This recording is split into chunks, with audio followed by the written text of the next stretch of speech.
بسم اللہ الرحمن الرحیم۔ السلام علیکم ورحمۃ اللہ وبرکاتہ۔ عزیز طلباء، امید ہے کہ آپ خیریت سے ہوں گے۔ آج ہم قافیہ کا سبق نمبر 84 پڑھ رہے ہیں، جس کے اندر ہم منصوبات کی 10ویں اور 11ویں قسم یعنی حروف مشبہ بالفعل اور لائے نفی للجنس کا اسم پڑھیں گے۔ چلتے ہیں اپنے سبق کی جانب۔ بسم اللہ الرحمن الرحیم۔ اسم ان و اخواتها والمسند الیہ بعد دخولها مثل ان زیدا قائم۔ المنصوب بالالتی لنفی الجنس هو المسند الیہ بعد دخولها یلیها نکرة مضافا او مشبها به مثل لا غلام رجل ظریف فیها ولا 20 درہما لک فإن كان مفردا فهو مبني على ما ينسب به وإن كان معرفة أو مفصولا بينه وبين لا وجب الرفع والتقریر۔ ترجمہ دیکھ لیتے ہیں۔ اسم ان و اخواتہم، منصوبات میں سے ان اور اس کے اخوات کا اسم بھی ہے۔ هو المسند بعد دخولها، اور یہ وہ اسم ہے جو حروف مشبہ بالفعل کے داخل ہونے کے بعد مسند ہو، جیسے ان زیدا قائم۔ المنصوب بالالتی هو المسند الیہ بعد دخولها، اور منصوبات میں سے ایک منصوب وہ ہے جو لائے نفی جنس کی وجہ سے ہو، اور یہ وہ اسم ہے جو لائے نفی جنس کے داخل ہونے کے بعد مسند الیہ ہو، یلیہا نکرة مضافا او مشبہا بہ، اس حال میں کہ لائے نفی جنس کے بعد بلا فصل مضاف یا مشابہ بالمضاف واقع ہو۔ مثل لا غلام رجل ظریف فیہا ولا 20 درہما لک فإن كان مفردا فهو مبني على ما ينسب به وإن كان معرفة أو مفصولا بينه وبين لا وجب الرفع والتقریر۔ اگر لائے نفی جنس کا اسم مفرد ہو تو وہ مبنی بر علامت نصب ہوگا، اور اگر معرفہ ہو یا اس اسم اور لا کے درمیان فاصلہ ہو تو تکرار اور رفع واجب ہوں گے۔ آج کے سبق کے اندر ہم 4 باتیں پڑھیں گے۔ پہلی بات، حروف مشبہ بالفعل کے اسم کی تعریف اور اس کا حکم، اور دوسری لائے نفی جنس کے اسم کی تعریف اور لائے نفی لجنس کے اسم کی تعریف میں جو فوائد اور قیود ہیں ان کا ذکر، اور تیسرا مذکورہ تعریف پر ایک اشکال اور اس کا جواب۔ تو پہلی بات دیکھیے، اسم ان و اخواتہم۔ یہاں سے صاحب کتاب منصوبات کی 10ویں قسم بیان فرما رہے ہیں، اور وہ ان یعنی حروف مشبہ بالفعل کا اسم ہے۔ هو المسند بعد دخولها، یہاں صاحب کتاب نے حروف مشبہ بالفعل کے اسم کی تعریف کی کہ حروف مشبہ بالفعل کا وہ اسم ہے جو ان حروف میں سے کسی ایک کے داخل ہونے کے بعد مسند الیہ ہو۔ مثلا زید قائم ہے، جب ان داخل کریں گے ان زیدا قائم، اس میں قیام کی نسبت اسی زید کی طرف کی گئی ہے، اور زید ان کے لیے اسم ہے۔ یہاں سوال یہ ہے کہ زیدن تو حروف مشبہ بالفعل کے داخل ہونے سے پہلے بھی مسند الیہ تھا، تو پھر اس سے کیا مطلب ہوا کہ ان حروف کے داخل ہونے کے بعد مسند الیہ ہوگا؟ اس کا جواب یہ ہے کہ بے شک پہلے بھی زیدن مسند الیہ تھا، لیکن حروف مشبہ بالفعل چونکہ نواسخ مبتدا میں سے جب یہ اس پر داخل ہوں گے تو اس نے مبتدا اور خبر کی ترکیب توڑ دی، لہٰذا اب نئے سرے سے دوبارہ اس کی ترکیب بنانی ہوگی۔ تو نئے سرے سے بھی جب ہم اس کی ترکیب بنائیں گے تو اس میں زیدن مسند الیہ ہی بنے گا، لیکن اس کی نسبت ان کی وجہ سے ہوگی، اور قائمن یہ خبر ہوگی۔ تو زیدن ان کا اسم اور مسند الیہ ہے، اور قائمن مسند اور اس کی خبر ہے۔ تو حروف مشبہ بالفعل 6 ہیں: ان، ان، کأن، لیت، لیکن، لعل۔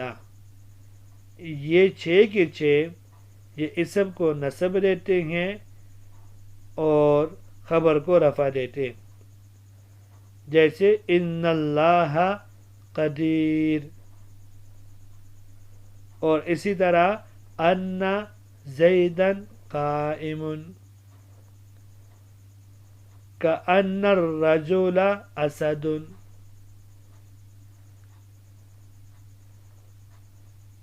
لیت الشباب یعود، لیکن امرا غائب، لعل اللہ یرزقنی صلاحا۔ المنصوب بالالتی، دوسری بات، یہاں سے صاحب کتاب رحمہ اللہ منصوب کی 11ویں قسم بیان فرما رہے ہیں، وہ لائے نفی للجنس کا اسم ہے۔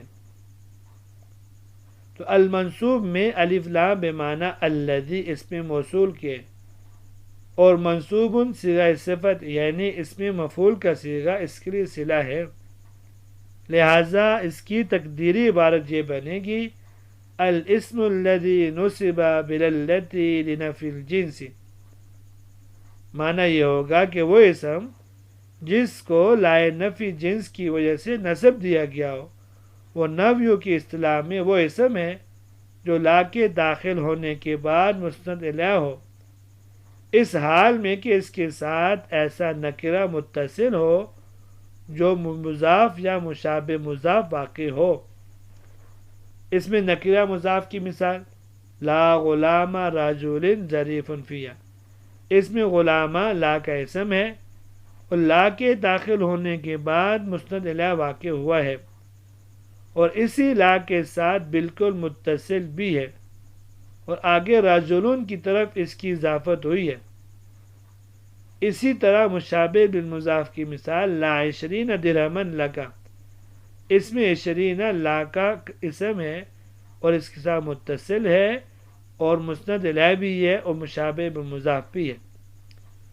مشابہ بالمضاف کا مطلب یہ ہے کہ جس طرح مضاف اپنا پورا معنی دینے میں مضاف الیہ کا محتاج ہوتا ہے، بالکل ایسے ہی کوئی اسم اپنا معنی دینے میں کسی اور کلمے کا محتاج ہو۔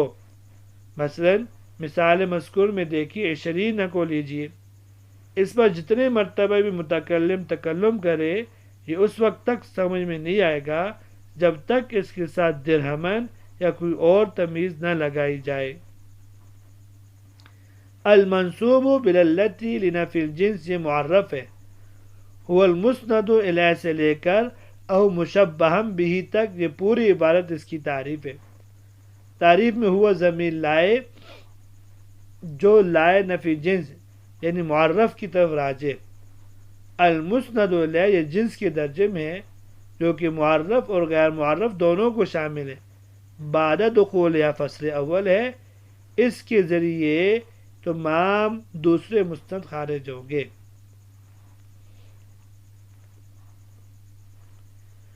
مطلقاً لائے نفی جنس کی تعریف تو صرف اتنی ہے جو بیان ہو گئی۔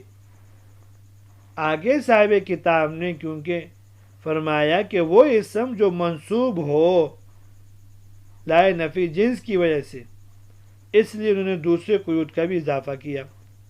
مثلا یلیہا یہ فصل ثانی ہے، اس کے ذریعے لائے نفی جنس کا وہ اسم جو اس کے ساتھ متصل نہ ہو وہ خارج ہے. نکیرتن یہ فصل ثالث ہے، اس کے ذریعے لائے نفی جنس کا وہ اسم جو معرفہ وہ بھی خارج ہے. مضافن اور مشبہم بھی یا مشبہم بھی یہ فصل رابع ہے، اس کے ذریعے لائے نفی جنس کا وہ اسم جو مفرد ہو وہ خارج ہو گیا. ان سب کا ذکر آگے تفصیل کے ساتھ صاحب کتاب لے کے آئے ہیں.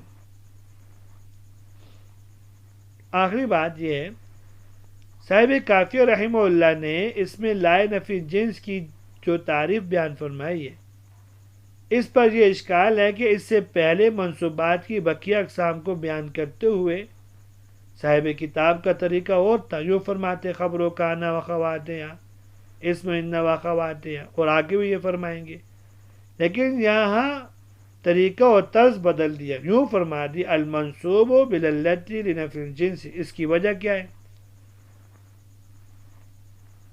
تو اس کے شارحین نے مختلف جوابات دیے ہیں.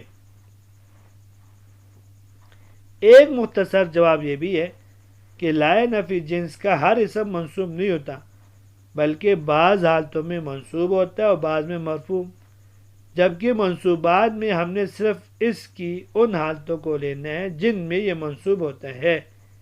اس لیے صاحب کتاب نے المنصوب باللتی لنفی الجنس سے معنون فرمایا.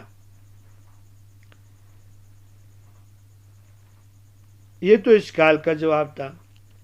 اس کے ضمن میں یہ سمجھے کہ آگے صاحب کتاب نے لائے نفی الجنس کے اسم کی حالات اور اس کے اعراب کو بھی ذکر فرما دیا. تو صاحب کافیہ نے اس میں لائے نفی الجنس کے اسم کی 6 حالتیں اور ان کا اعراب بیان فرمایا. پہلی اور دوسری صورت و تعریف کے ضمن میں بیان کی گئی. مثلا یلیہا نکیرتن مضافن، یعنی وہ اسم لائے نفی جنس کے ساتھ متصل ہو اور نکرہ بھی ہو اور ساتھ ساتھ مضاف بھی ہو تو منصوب ہوگا، جیسے لا غلام رجل ظریف فیہا.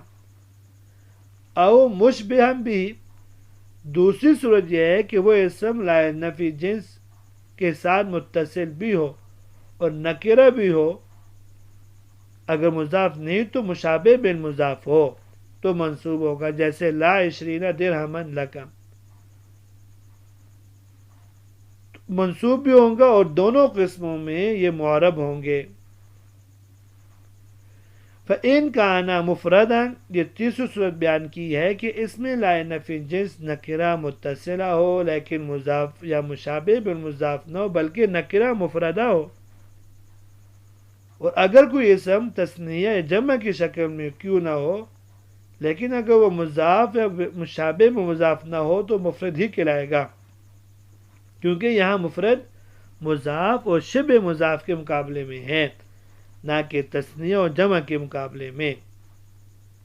اس قسم کا اعراب بیان کرتے ہوئے صاحب کافیہ فرما رہے ہیں فَهُوَ مَبْنِيٌ عَلَى مَا يُنْصَبْ بِهِ، یعنی لائے نفی جنس کا ایسا اسم مبنی بر نصب ہوگا. اور مبنی بر علامت نصب کی 3 صورتیں ہیں کہ صرف زبر ہو، جیسے لا رجل فی الدار، یا ما قبل مفتوح جیسے لا مسلمین فی الدار تثنیہ کی صورت میں، یا ما قبل مکسور ہو جیسے لا مسلمین فی الدار. اس صورت میں یہ حرف کے معنوں کو متضمن ہوتے ہیں. چونکہ تمام حروف مبنی ہوتے ہیں اس لیے یہ بھی مبنی ہوگا، اور یہ حرف کے معنوں کو متضمن اس طرح ہے کہ اس کی اصل عبارت یہ ہے کہ لا من رجل فی الدار.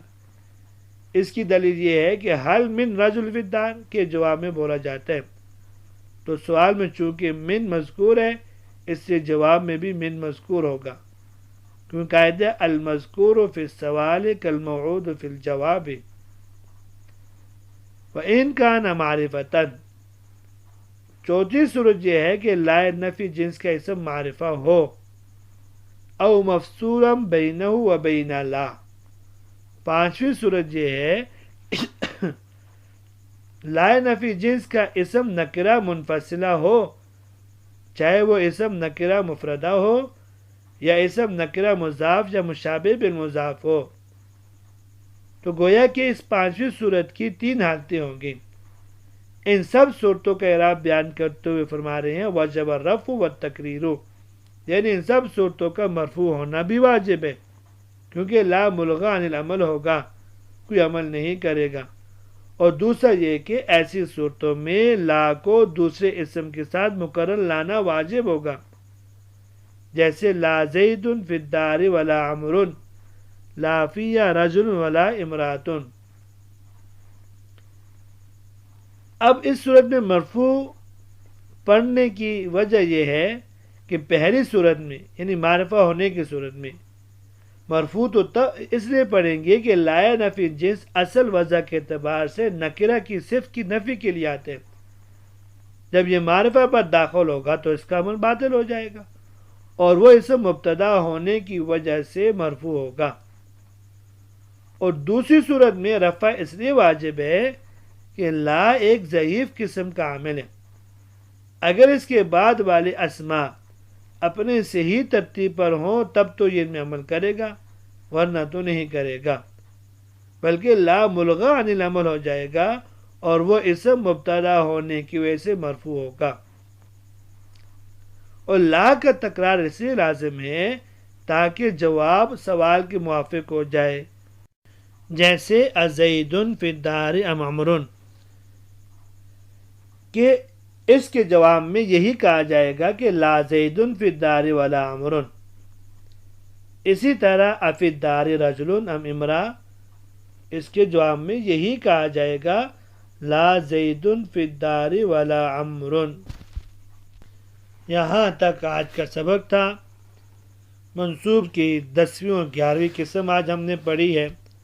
امید ہے کہ آپ کو سمجھ میں آ گیا ہوگا آج کا سبق بھی۔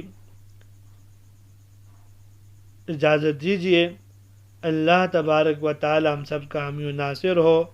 السلام علیکم ورحمۃ اللہ وبرکاتہ۔